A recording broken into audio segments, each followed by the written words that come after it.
I'm Deputy Chief Staff here at Kean University. Before we get started, I'd like to acknowledge some of our elected officials in the room. Senator Joseph Kean,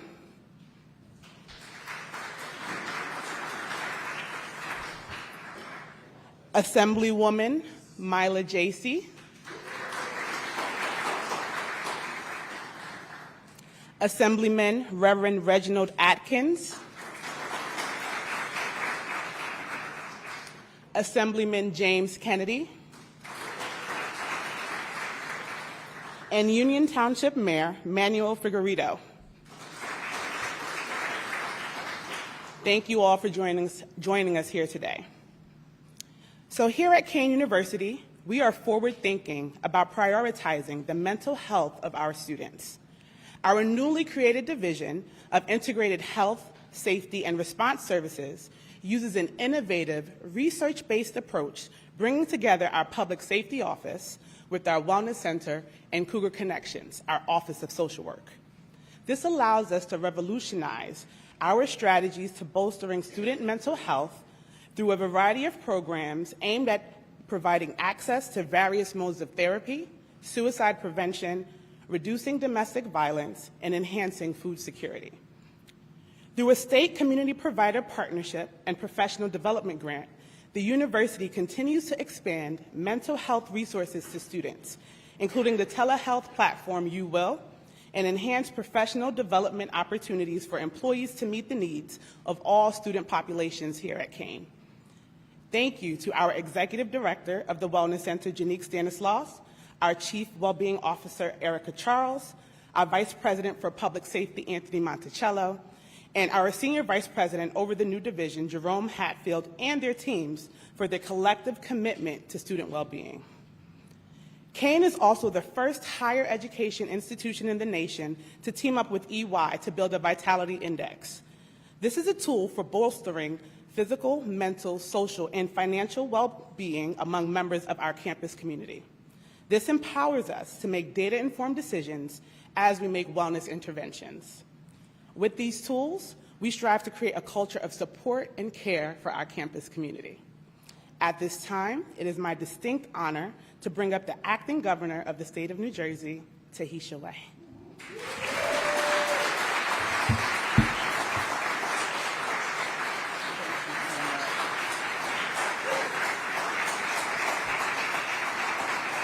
Oh, no. Well, thank you to the mighty Deputy Chief of Staff. I call her T. I'm not going to go there with the name, but Chief T. She knows where I'm coming from. And good morning, all. I want to thank the Kean University Corps for hosting us. And, of course, another shout-out to Deputy Chief of Staff T for her kind introduction.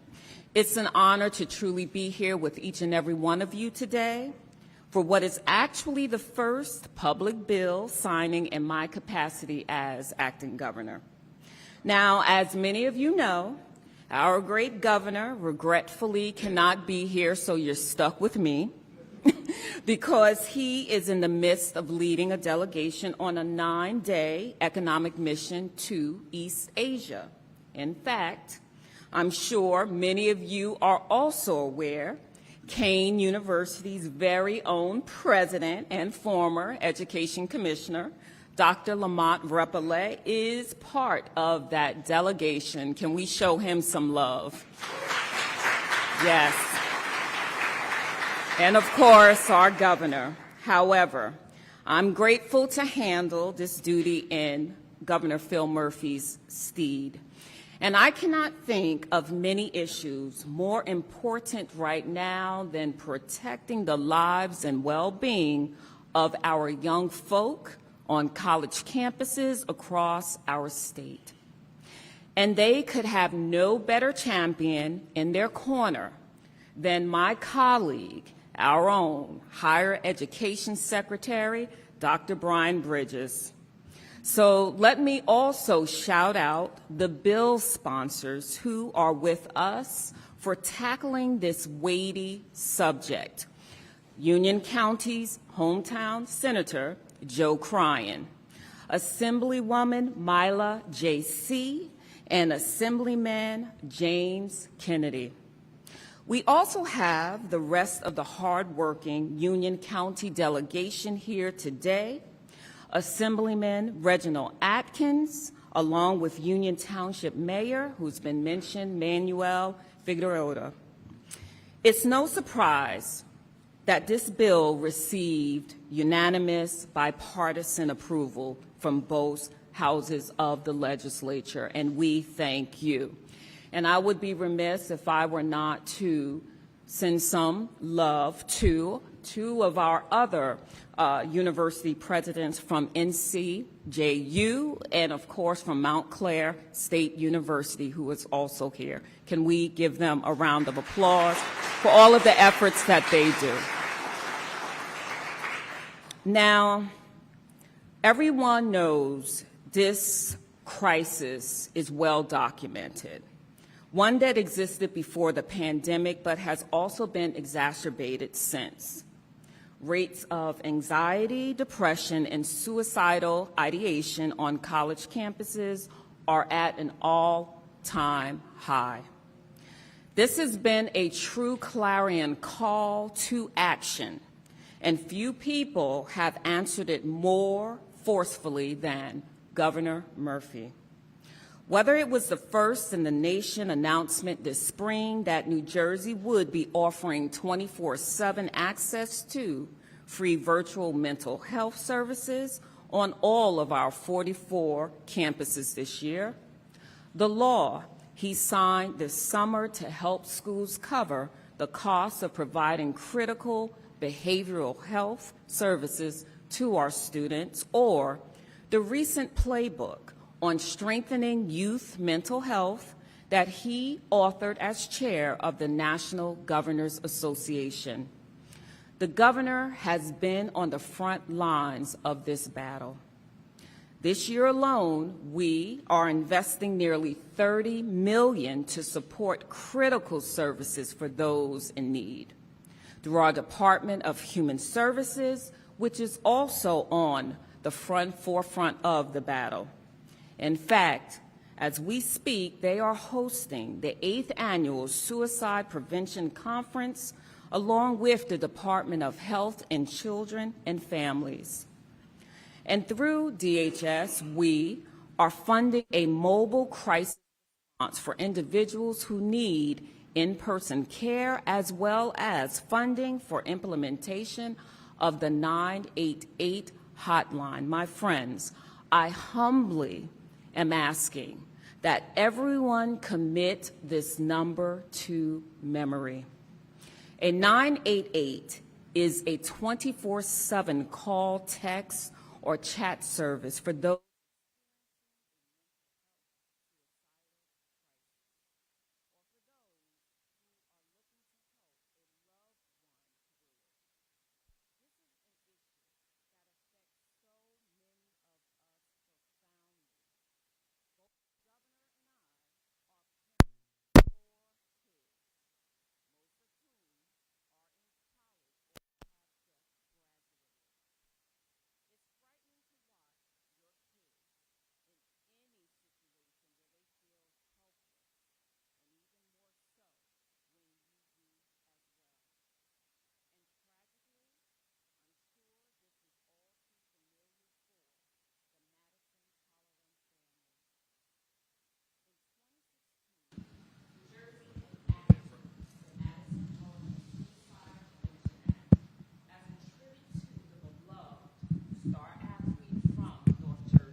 Everyone can hear me? Yes. And to help ensure that more college students and their families do not suffer a similar tragedy. Today, we are doubling down on that pledge by amending Madison's law to strengthen support to our college students. I'd like to thank the leadership from some of our finest institutions who are here today, because they will be instrumental in bringing this law to life on their respective campuses. We also owe a debt of gratitude to some of the advocates who are here as well for making sure this bill made its way onto my desk. Presently, higher education institutions are already required to have individuals with training and experience in mental health and reducing student suicides, in particular, available to students 24/7, either on campus or remotely. Under the bill I'm signing today, A1176, colleges and universities will now be required to ensure that these individuals also train their faculty and staff annually to make sure they know how to recognize the signs of student depression and the warning signs and risk factors associated with suicide. These experts will also make sure faculty and staff are trained on how to refer students to crisis hotlines and mental health screenings. Given their role as peer leaders, resident assistants will also receive similar training annually. Moreover, one of the greatest factors preventing people from getting the help they need is stigma. So, this law will require schools to conduct an annual mental health public awareness campaign aimed at reducing it, helping students understand depression and suicide, and promoting the resources available to them, including state and national suicide prevention and mental health hotlines. And lastly, schools will be required to develop a mental health crises assessment and response plan for across the respective schools and in response to students who are experiencing mental health issues. We all know how demanding college is nowadays. The stress many students experience can exacerbate mental health challenges that they may already be facing. Thus, this law will truly go a long way to help save lives, secure futures, and prepare more families for the unthinkable tragedies. Spare more families unthinkable tragedies. And with that, I will be so honored in a few to sign this historic legislation. Thank you.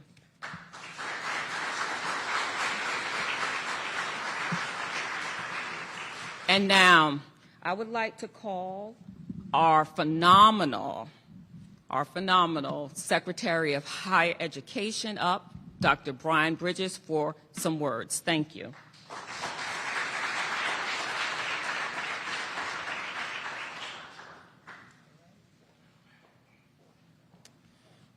Good morning, everyone, and thank you, Acting Governor Wade, for those thoughtful remarks.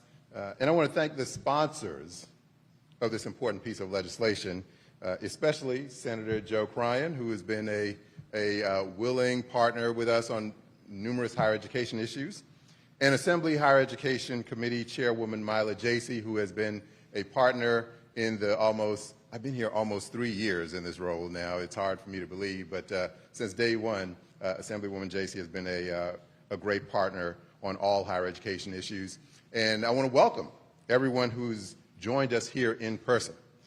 It's my honor to be with you for this bill signing, which marks yet another critical step in the Murphy administration's efforts to help today's generation of young people navigate the tremendous challenges that are affecting their mental health. The reality of this issue in the college context is that students are facing many more stressors than in the days and years past. Speak to any college leader, of which we have a couple here, or any of the highly committed individuals in their counseling and wellness centers, and they will confirm that. From increasing levels of housing insecurity and food insecurity to financial hardships, a lack of social connectedness and sense of belonging, uncertainty about the future, uncertainty about global events, and more, there is no shortage of factors contributing to the rising proportion of students experiencing anxiety and depression. And while the pandemic certainly exacerbated these issues, particularly amongst the most marginalized student populations, it did not create the mental health challenges that higher education faces. These are long-standing issues that we are now more willing to confront, and that's why we must act. So I'm proud to say that with the commitment of Governor Murphy, our legislative partners, and our institutional partners, New Jersey continues to resoundingly and comprehensively respond to the needs of our students. Just this year, my office was proud to advance two groundbreaking initiatives which the acting governor referred to. First, we made 24/7, 365 free virtual therapy and wellness tools accessible to over 350,000 students statewide, the first partnership of its type in the country. And second, we awarded $16 million in grants to our institutions to support campuses in forming community partnerships and building multicultural competencies among faculty and staff that will support students' mental health needs. These efforts have been critical in diversifying and increasing the mental health supports available to post-secondary students in New Jersey. And this goes hand in hand with the next steps that today's legislation sets in motion. By strengthening crisis support pathways, training campus gatekeepers and peers like professors and resident assistants, and requiring student-centered communication, this legislation provides a clear, actionable roadmap for institutions to follow. This will help uplift already available mental health services and resources while advancing the efforts of New Jersey institutions to meet students where they are and more critically in their greatest times of need. Recognizing the work that lies ahead, I'd finally like to take the opportunity to applaud the tremendous efforts by our institutions and their practitioners as the frontline champions of student wellness. And we applaud their ongoing efforts to cultivate campus cultures that prioritize student well-being, particularly in the midst of some of the challenges facing us worldwide. Our collective goal is to ensure that a continuum of care, from immediate crisis intervention and counseling to everyday well-being support, is available, accessible, and responsive to the needs of post-secondary students from all backgrounds. Because regardless of life circumstance, everyone should have access to opportunities and the support to see their potential fulfilled. And that includes making sure that students know their mental health matters and that the state is partnering with its institutions to be there for them. Thank you.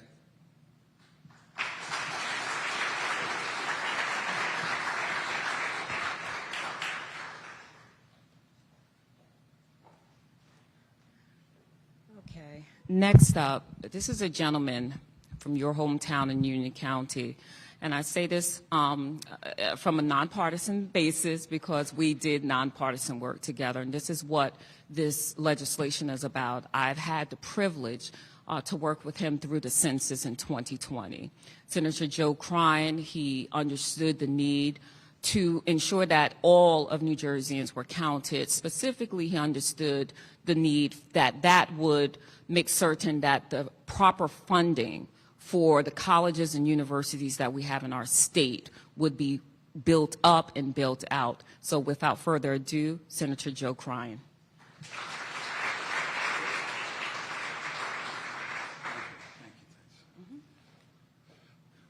Good morning, everyone. I will tell you first off what a great honor it is to be here at Kean University and to have this be the acting governor's first bill. We've shared a few journeys together. Ladies and gentlemen, could we give our acting governor a nice round of applause for, it's really an honor, an honor. Thank you. Thank you. And I know the sponsors have been mentioned and I acknowledge them all, but I do want to take a minute because one of the sponsors is leaving the legislature. And through her own choice, not through ours, I can tell you that. And the legislature is full of folks who bring passion, experience, and quite frankly, intellectual curiosity to the ideas and the needs of the citizens of the state. absolutely no one brings more of that than the lady who's retiring, I guess is okay to say. She's stepping down since she speaks after me. Can we just give Assemblywoman Mila Jacey a nice round of applause?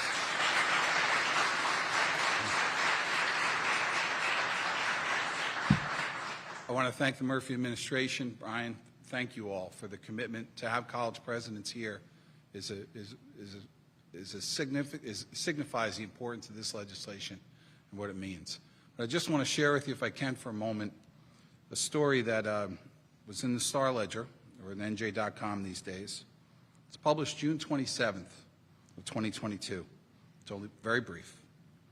The body of a Rutgers University student who died by suicide was found Tuesday morning on the Bush campus in Piscataway, officials said. The man was found at 6 a.m., a Rutgers spokeswoman said. The Middlesex County Prosecutor's Office confirmed the student died by suicide, but declined to offer any additional information out of respect for the family. There's a little more than that. We checked obituaries online for the next week, 10 days, to see if we could find anyone who might fit the profile of who this student was. And we couldn't. And you look and you say to yourself, an anonymous death of a young person with such opportunities and potentials. Now, that man could have been an international student and could have been welcomed home in another place. There are many different circumstances. But we don't know. And what I want to share with you today is a little bit about someone we do know. Actually, two folks. I like the idea of governor, by the way. Not too thrilled about acting, but Governor Way, all right? Governor Way mentioned Madison Halloran, whose death in 2014 created the bill that we are actually amending today by adding the training that Secretary Bridges talked about and others. And in the bill, there's a variety of different requirements for RAs and, as you mentioned, Secretary, for training for RAs and for professors and adjunct professors to understand and kind of realize what's happening around in this crisis of confidence we have. And I brought up Madison Halloran because her father, James, was an incredible advocate. James died way too early. We lost him a few years ago. And they created the foundation. But deaths aren't supposed to be anonymous. They're supposed to be about people, and people that can advocate and make a difference. And two of them are here today. And I want to take a minute and recognize them. And I'd like to ask them to stand, and that is Sean Quinn and Pauline Quinn. Governor, they're behind you just a couple steps. If you don't mind, just stand for a moment, and I'm sorry to put you on the spot. Sean and Pauline lost their beautiful daughter, Aileen, in 2018. Aileen was a student at Stevens, a high-pressure university. Aileen, who, by the way, had the absolute magic of Pauline's smile, all right, just as beautiful. Aileen was the youngest of 4 daughters. Aileen started missing classes. As a matter of fact, she was missing classes for 3 months, and not responsive. This vibrant, beautiful, intellectually gifted young person had changed courses, had gone into the shell that none of us truly understand. And we lost her in 2018 when she chose to take her life. And the reason I mention it is she chose to take her life by leaping from an apartment building. This beautiful, magical young student was taken from us way too early, and from her beautiful parents and her beautiful family.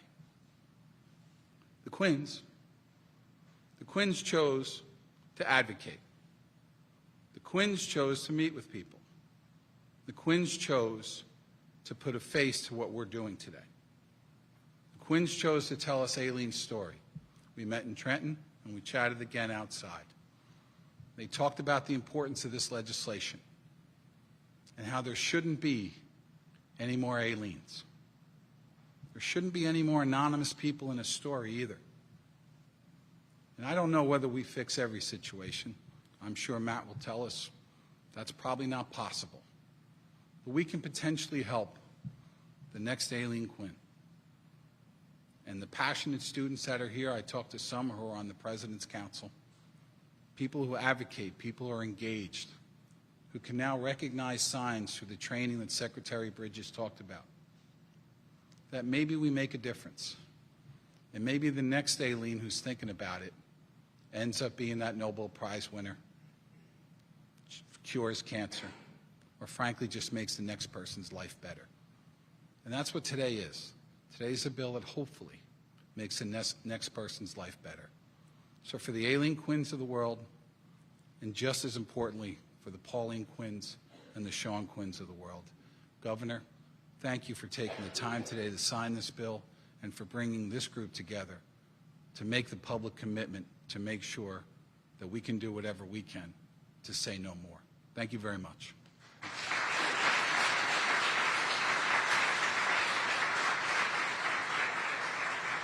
As I mentioned, a true champion, and we thank you for all you're doing, Senator Kean, and we, of course, thank the Quinns and all advocates who are here. That's the reason why we're doing this. We're signing this legislation. We want to be proactive instead of reactive. And with that, Senator Kean said it all, Assemblywoman J.C., he stole my thunder, but what I just want to say is that you have been a very mighty force for education. From your early years on the school board throughout the state legislature, you will be missed, but we know you are going to continue your acts of passion for our kids moving forward. So, everyone, Assemblywoman Myla J.C. will come forward for some words.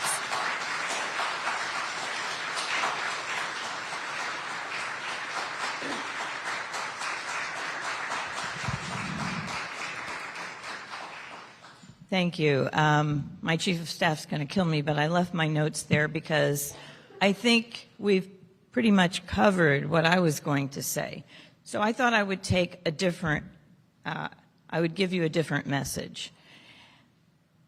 This past Sunday, I was so blessed to celebrate my mother's 99th birthday.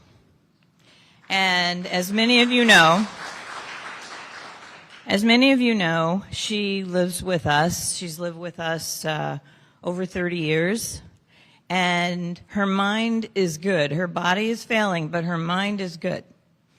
And not only was I blessed to share it with her, but also with four of my 10 siblings who were present, and all 7 of my grandchildren, and my 3 children and their spouses. And I say this because one of the things that we talk about, my daughter-in-law is a pediatrician.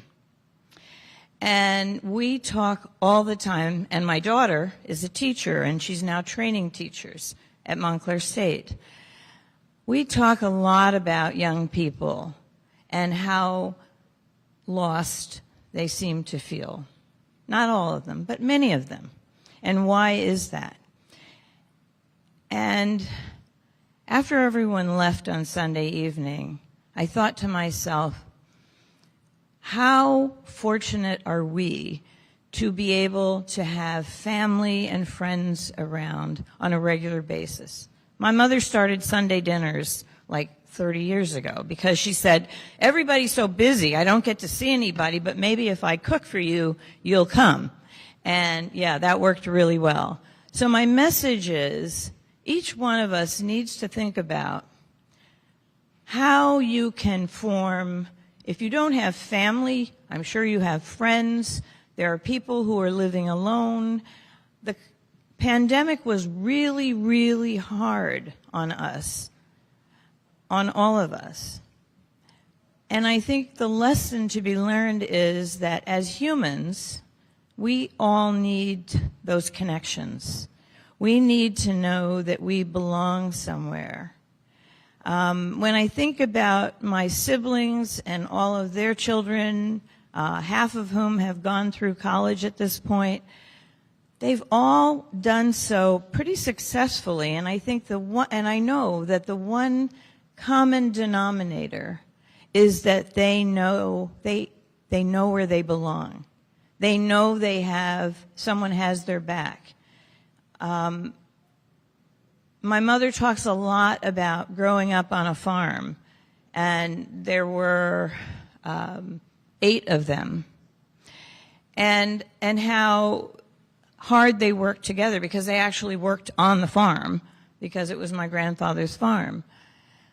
And they remained very close as they all grew up and went off to college and started families. And so I realized recently that not everyone has that experience. Not everyone is so fortunate. But it doesn't mean you can't create those communities where you are. Invite someone over for dinner. Invite them over for breakfast, brunch, tea, whatever, a drink. Talk to your neighbors. And especially talk to our young people. I looked around the table and I saw the youngest of my grandchildren is going to be 2 in December. He's born the day after Christmas. And his brother is going to be 4. And then they go up to 4.5, 6, and the oldest one is 14, just started high school. And we were worried about him starting a big public high school. How's he going to fit in? Because he's kind of a quiet kid. And at first we were concerned because he wasn't talking much about it. He didn't have a lot to say about it. And then he made the freshman soccer team. He's not the greatest soccer player, but he works hard at it, okay? He made the team. And then we made a point of going to those 4 o'clock in the afternoon team games that his parents couldn't get to. And I noticed on Sunday that he was smiling, that he seemed more comfortable. And so I didn't ask him, how's school going? I just said, hey, how are you doing? He says, oh, I'm great. And I thought, good, because this is a tough time for kids when they start something new, when they're not sure if they're going to fit in, when they're not sure what they're going to do with it. And I thought, how blessed are we that we have people around us like this. And I watched him, especially during the day, and he picked up each one of the other kids. He was playing with them. He wasn't on his phone. We have a rule, no phones at the table.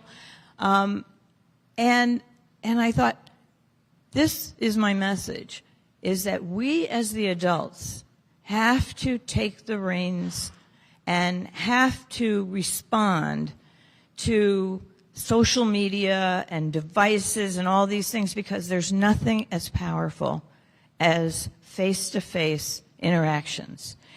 And there's probably somebody in your life that would benefit from a phone call, an invitation, let's go out to dinner, let's have lunch, let's have breakfast. I know that all my kids love to eat, so they never turn down an invitation for a meal. And with that, I want you to know that, yes, I'm leaving the legislature on my own because I want to spend more time with my mother, who's 99, who remembers all these wonderful stories. And I want to record those stories. We've been working on them. Her long-term memory is better than her short-term, obviously, because I want my children and my grandchildren and their children to know that they belong to this family. And families can be created not just through blood, but through friendship. And so that's my message to you today. We're talking about mental health, and I really think, I know in my heart, that the key to addressing the mental health problems that we have in this country is more and more interaction between people. So if you don't take anything else away from this, I will say that I hope that you will reach out to someone, because I have a friend who's in the emergency room right now. I've been texting with her. She just popped into my head. She lives alone. She's older than me. And I said, how are you doing? And she said, I'm not feeling well. I'm in the emergency room. And I'm thinking, oh, God, now what? And she's going to have surgery later today because they found a problem. And I thought, thank God I reached out to her, because her children are in Israel, and they're not leaving Israel. And so I know she's been extremely worried about them and anxious. And so I know where I'll be this afternoon when she gets out of surgery. So that's my message. I have truly valued the time that I've spent with my colleagues. I've met unbelievably wonderful, smart, giving, generous people.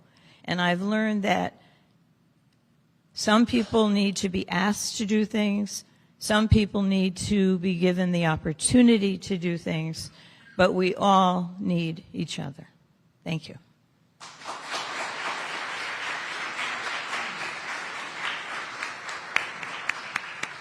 Prayers up to your friend and her family and all families in Israel. And again, thank you for underscoring the important note of interaction for all of us. So finally, we will have now Matthew Camarda, the Director of Advocacy and Public Policy, to come and say a few words.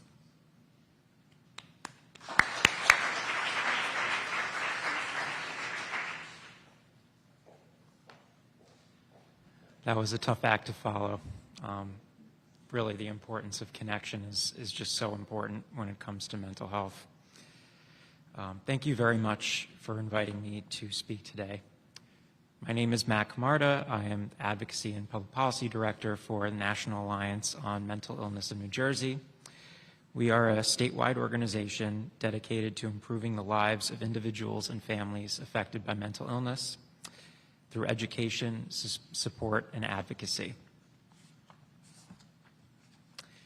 In keeping with our mission, we are pleased to support the passage of A 1176 and thank the bill's sponsors, Assemblywoman Jacey, Assemblyman Kennedy and Moen, and Senators Cryan and Poe, as well as Governor Murphy and Acting Governor Way.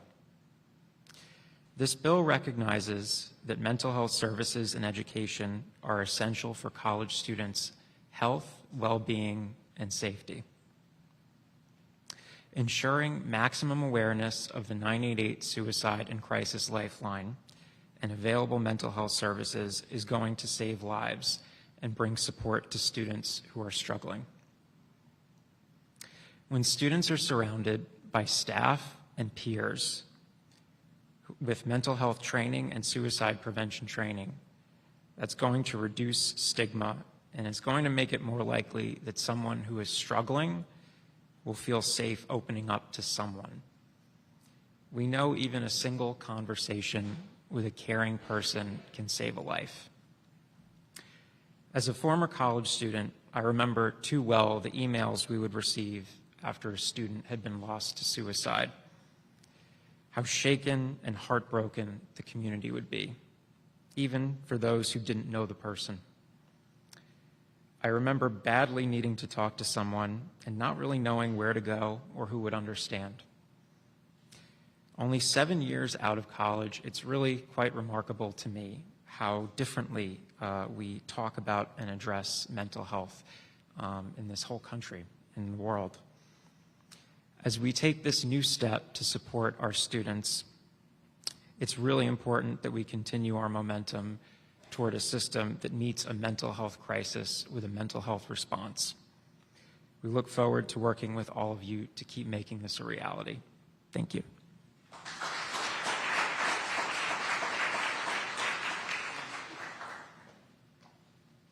Okay, thank you, Matthew. You know, it's always wonderful to see when we take our life experiences and we actually build upon them, advocate for various issues just to make other lives better. So we thank you for all that you're doing, you and your team. So now, without further ado, it would be my great honor to sign this legislation. So if we can now go to my left to the table.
A1176 requires institutions of higher education to implement suicide prevention programs and raise awareness of mental health services.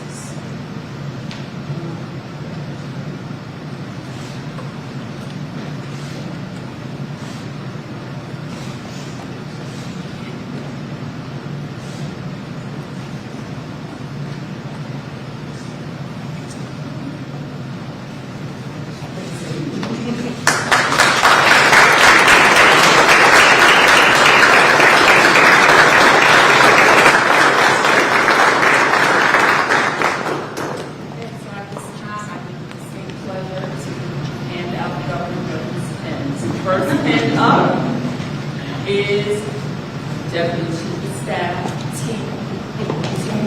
Valadon, Kean University. Your pen.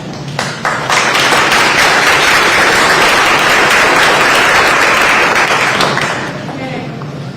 Our next pen goes to my phenomenal colleague, the Secretary, Dr. Brian Bridges, New Jersey office of the Secretary of Higher Education, wherefore I'm down. He's so tall, so he can't do this big,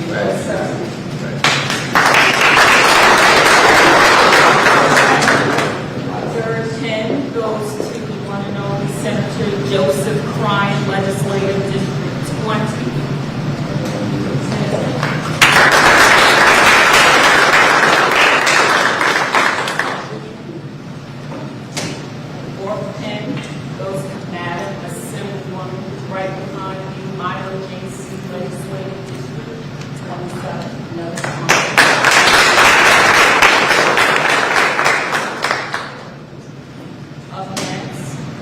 Is from Legislative District 22, another sponsor, Assemblyman James Kennedy.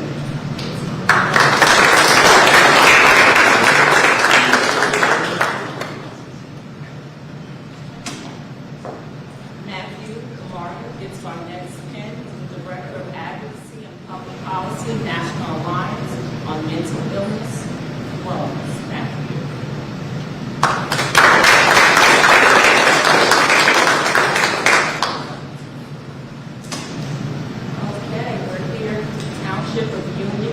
Mayor Manuel Figueredo as our next pen.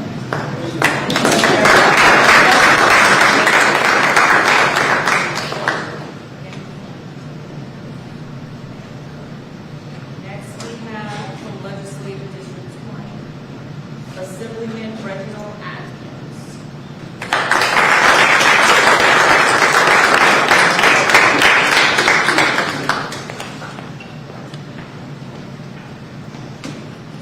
Next up, we have Mr. Stephen Reynolds, President and CEO, Independent Colleges and Universities of New Jersey.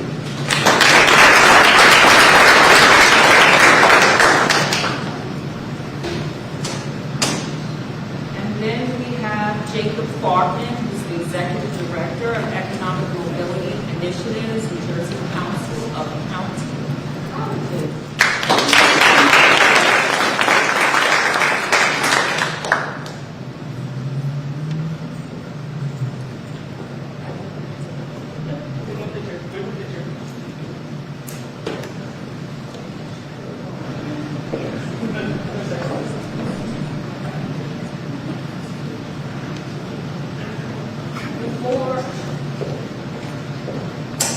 Before we close, because it means much that they are here and that they're advocating to ensure that other college students will not,